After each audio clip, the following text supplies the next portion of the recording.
Comment acheter un bien lorsqu'il n'y a pas d'enchérisseur le jour de l'audience? Je vous propose de voir ça tout de suite dans cette vidéo. Je suis Guillaume Virondeau, ancien huissier de justice, désormais coach et formateur immobilier, spécialiste des enchères immobilières.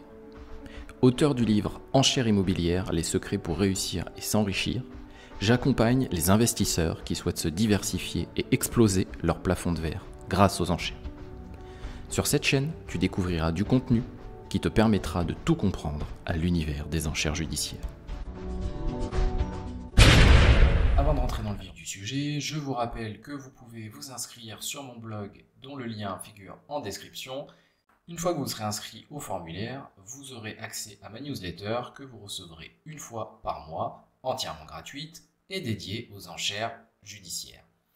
Vous y trouverez du contenu, de l'information sur les procédés pour acheter des biens aux enchères, les différentes procédures, mais aussi des études de cas, des cas concrets et bien plus encore. Alors, quand un bien ne trouve pas preneur aux enchères, quand il n'y a aucun enchérisseur qui souhaite acheter le bien, on va parler de défaut d'enchère. En cas de défaut d'enchère, normalement, il y a deux hypothèses. Le magistrat va constater qu'il n'y a personne qui est là pour enchérir, aucun enchérisseur, et il va donc interroger l'avocat poursuivant et lui demander s'il souhaite maintenir la poursuite des procédures. Si c'est le cas, eh bien, la loi prévoit que ce sera la banque ou le mandataire judiciaire en matière de liquidation judiciaire qui sera déclaré adjudicataire. Donc ça signifie que la banque, le mandataire judiciaire à la marge, sera déclaré propriétaire du bien. Et finalement, ce sera le bien qui viendra payer la dette dans le cas d'une banque. À charge pour la banque ensuite de revendre le bien pour recevoir son argent sonnant et trébuchant. La plupart du temps, la banque ne veut pas choisir cette option parce qu'évidemment, pour une banque, avoir des biens immobiliers à vendre, ça n'est pas son activité principale. Elle préférera avoir de l'argent et donc se désister de la procédure. Dans ce cas-là, l'avocat dira effectivement au magistrat qu'il se désiste, qu'il ne sollicite plus la vente et donc la vente sera retirée par défaut d'enchère. Dans cette hypothèse, c'est un retour à zéro quasiment pour la banque. Il n'y aura pas de nouvelle vente aux enchères qui pourrait être fixée à 1 mois ou 2 mois plus tard. Il y a plusieurs étapes à renouveler pour la banque et plusieurs étapes de la précédente procédure sont purement et simplement annulées. On va parler en termes juridiques de caducité. On ne va pas entrer dans ces considérations juridiques-là, ce n'est pas ce qui nous intéresse ici. Ici, ce qui va nous intéresser, nous, en tant qu'enchérisseurs, investisseurs ou marchands de biens, ça va être de savoir comment on peut saisir cette opportunité, saisir l'opportunité de ce défaut d'enchérisseur le jour de l'audience pour en tirer profit et essayer d'acheter le bien à moindre coût. Alors évidemment, il y a plusieurs hypothèses à voir, je vous propose de les voir tout de suite, une à une. Avant de voir ces différentes hypothèses, ça me paraît important de vous préciser que, bien entendu, il y a un risque supplémentaire, puisque la plupart du temps, vous n'aurez pas visité le bien, vous n'aurez peut-être pas étudié les documents, vous n'aurez pas entre vos mains toutes les informations que vous auriez en temps normal pour aller enchérir sereinement. Alors, première option, option 1, vous êtes dans la salle, vous étiez déjà dans la salle pour enchérir à cette audience sur un autre bien. Et vous vous rendez compte que personne n'enchérit sur celui-ci, personne n'est intéressé et qu'on va se diriger tout droit vers un défaut d'enchère. En général, il y a un petit temps de latence vers la fin de l'audience où le magistrat demande si vraiment il n'y a personne d'intéressé. À ce moment-là, si vous êtes dans l'audience parce que vous souhaitiez enchérir avec votre avocat, peut-être que vous n'avez pas remporté l'enchère ou les enchères pour lesquelles vous étiez là, et que vous vous trouvez donc avec un avocat susceptible de vous représenter. Certes, il n'a pas de mandat pour enchérir sur ce bien, mais il a un ou des chèques de banque en sa possession pour votre compte.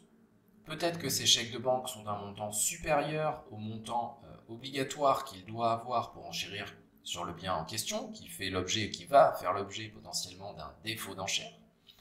Et donc, il connaît votre identité, puisque vous lui avez signé d'autres mandats, il a la garantie financière dont légalement il a besoin pour enchérir.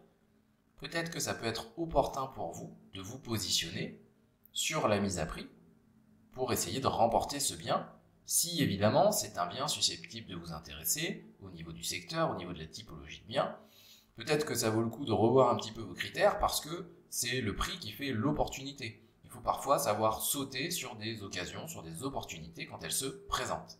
Donc si vous avez quand même jeté un œil sur ce bien-là, que vous savez un petit peu en quoi il consiste, dans quel état il est, s'il est occupé ou non, et finalement quelles sont ses principales caractéristiques, quand bien même vous n'êtes pas allé le visiter, si la mise à prix est extrêmement basse par rapport à sa valeur de marché, vous pouvez potentiellement faire une très très belle affaire, juste du fait du défaut d'enchérisseur. Alors bien entendu, il faut que ce soit sur un secteur où le marché est relativement liquide et où ça ne va pas vous prendre des mois ou des années de trouver un acquéreur pour le bien, même si le prix que vous allez fixer sera très bas puisque vous avez fait à l'achat une très belle affaire. Il faudra que ce soit néanmoins un bien avec une certaine attractivité sur le marché traditionnel ou alors que vous soyez prêt à faire des transformations, des travaux dessus. Mais tout ça, c'est de la logique d'investissement et d'investisseur ou de marchand de biens, évidemment. Je ne vous apprends rien là-dessus.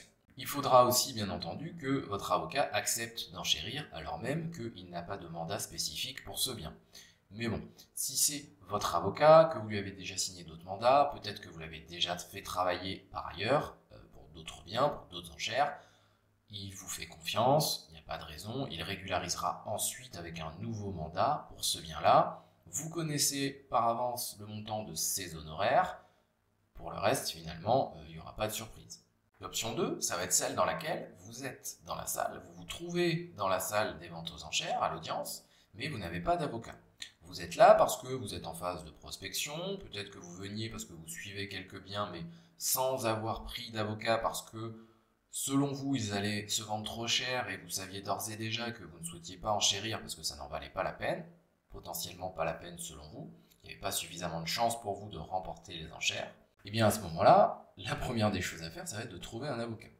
Et ce ne sera pas facile nécessairement, puisque un avocat, il va vous demander d'avoir un mandat, de justifier de votre identité, de justifier d'une garantie financière, comme vous le savez. Si vous ne savez pas quelle garantie financière l'avocat va vous demander, je vous renvoie à la vidéo sur les frais potentiellement cachés que j'ai fait aux enchères. Je vous mets le lien en description et je vous l'affiche là en haut de votre écran. Alors dans cette hypothèse, moi ce que je vous conseille, la première des choses à faire, c'est de demander à l'avocat poursuivant de vous représenter, s'il accepte de vous représenter. Si c'est le cas, évidemment, il va vous demander, première chose, de justifier de votre identité. Vous n'allez pas pouvoir rédiger un mandat comme ça sur une feuille de papier libre le jour de l'audience, donc il va vous demander à minima de justifier de votre identité, ou de celle d'une société, mais là ce sera nécessairement très compliqué, sauf à avoir un cabis dans la poche, et pouvoir justifier du fait que vous êtes le représentant légal de l'entreprise. Et aussi et surtout, il est censé être obligé de vous demander de justifier de la garantie financière prévue par la loi, prévue par le Code des procédures civiles d'exécution. Et là, donc, nécessairement, ça se complique parce qu'un chèque de banque, ça se fait pas en claquant des doigts, il vous suffit pas d'appeler votre banque pour que ça se fasse. Vous n'allez pas pouvoir sortir de l'audience et dire je reviens dans 2 heures avec le chèque de banque, sauf à ce qu'il soit prévu que l'audience y ait énormément de biens, qu'elle dure la demi-journée et que vous ayez l'accord du juge pour que cette vente-là soit rappelée un peu plus tard, avec évidemment l'accord de l'avocat poursuivant. C'est toujours envisageable, personnellement je ne l'ai jamais vu, mais on peut pourquoi pas l'envisager, sur un gros tribunal où il y a énormément de ventes le jour J. Sinon, il faudrait que votre avocat accepte que vous fassiez un virement sur le compte CARPA, qu'il ait un RIB à disposition, qu'il puisse vous le donner, que vous ayez les fonds disponibles sur votre compte en banque et que vous soyez en mesure de faire un virement instantané et lui en justifier, de le faire finalement sous ses yeux. J'attire également votre attention sur le fait que, même si l'avocat accepte, demandez-lui auparavant quels seront ses honoraires pour les étapes qui vont suivre, puisque là, a priori, puisqu'il n'y a pas d'enchérisseur, vous serez le seul, donc c'est vous qui, à coup sûr, allez remporter l'enchère. Donc vous aurez nécessairement les honoraires d'avocat en plus des émoluments à payer, qui sont les émoluments proportionnels prévus par la loi. L'avocat vous facturera des honoraires pour ses diligences à accomplir, pour son travail. Donc vous voyez que dans cette hypothèse-là, c'est quand même relativement compliqué d'aller enchérir, quand bien même vous souhaitez le faire le jour de l'audience. L'option 3, c'est que vous n'avez pas la possibilité de prendre un avocat sur place ou vous ne souhaitez pas le faire et vous vous dites tiens, je vais aller à la fin de l'audience en parler avec l'avocat poursuivant et voir s'il n'y a pas quelque chose à faire à ce niveau-là, faire finalement une proposition d'achat en dehors de la procédure puisque, à défaut d'enchère, l'avocat s'est désisté, la procédure est donc caduque C'est comme si elle n'avait jamais existé, en quelque sorte, du moins d'un point de vue juridique. Il n'y aura pas de nouvelle vente aux enchères, mais malgré tout, la banque, si c'est sur une saisie, elle conserve ses inscriptions.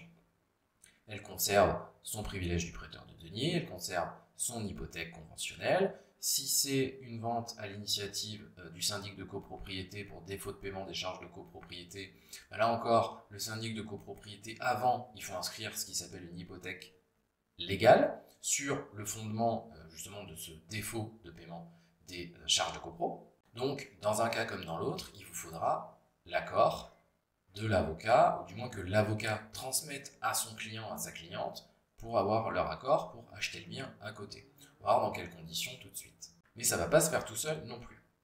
Idem, si c'est une vente sur liquidation judiciaire, ce sera quand même le cas le plus simple. L'avocat pourra transmettre la proposition au mandataire judiciaire, donc au mandataire qui gère la liquidation judiciaire, et c'est lui qui a tout pouvoir pour décider de oui ou non. Ce prix est acceptable et il accepte de vous vendre le bien par le biais du coup d'une vente traditionnelle. Ce ne sera plus là une vente forcée, une vente judiciaire, ce sera une vente traditionnelle moyennant signature d'un compromis et d'une vente définitive. Et ce sera donc le mandataire judiciaire qui sera finalement la partie qui représentera la partie vendeur. Sinon, si c'est une saisie, eh bien la grosse limite, c'est que quand bien même vous faites une proposition, a priori vous allez faire une proposition basse, voire très basse, voire même en dessous de la mise à prix du bien, puisqu'il n'y avait pas d'enchérisseur le jour de l'audience, donc on est tenté de le faire, volontairement une proposition extrêmement basse, mais le pouvoir d'action à ce moment-là est très limité. L'avocat, lui, va se contenter de transmettre à sa cliente, qui est le plus souvent la banque, il n'a aucun pouvoir de décision, et la banque, elle est elle-même limitée parce que même si elle est d'accord, puisqu'on bascule sur un circuit de vente amiable, il va falloir qu'elle transmette votre proposition au débiteur saisi, au propriétaire actuel du bien. Donc ça sous-entend que déjà elle est encore en contact avec lui ou elle, ce qui n'est pas toujours le cas, et que il ou elle sera OK pour vendre son bien à ce prix-là. Et finalement, ce qui va faire la différence, c'est est-ce que ça solde sa dette ou pas.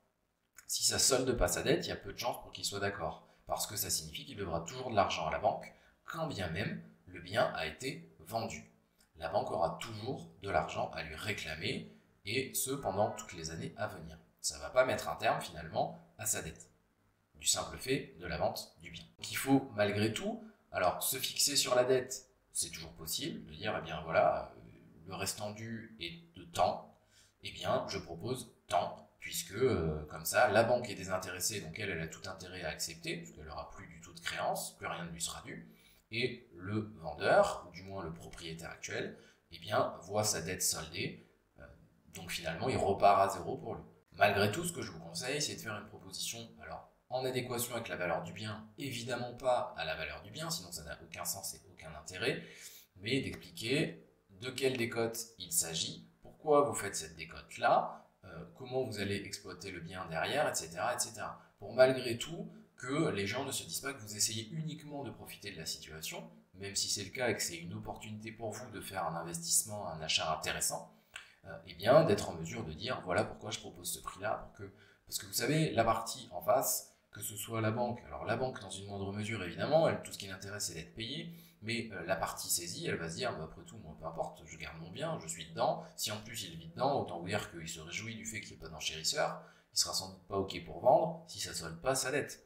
Parce que le fait que ça solde sa dette, c'est l'opportunité pour lui d'être tranquille et de redémarrer à zéro. Donc dans le cas d'une procédure de saisie, c'est nécessairement bien plus compliqué de passer par ce biais-là, d'aller faire une proposition, quand bien même il y a eu un défaut d'enchère. Dernier point, et il a son importance, ne vous dites pas que vous allez laisser courir le défaut d'enchère, que vous allez ensuite pouvoir faire une surenchère du dixième pour acheter le bien. Ça n'est pas possible. Puisqu'il y a défaut d'enchère, s'il y a désistement, eh bien, il n'y a pas de surenchère aussi puisqu'il n'y a pas de vente. La surenchère, elle va se baser sur le montant de l'adjudication de la première audience de vente aux enchères et nécessairement, s'il n'y a pas d'adjudication, il n'y a pas de surenchère possible. Vous en savez dorénavant plus sur le défaut d'enchère et sur les opportunités à saisir potentiellement pour vous.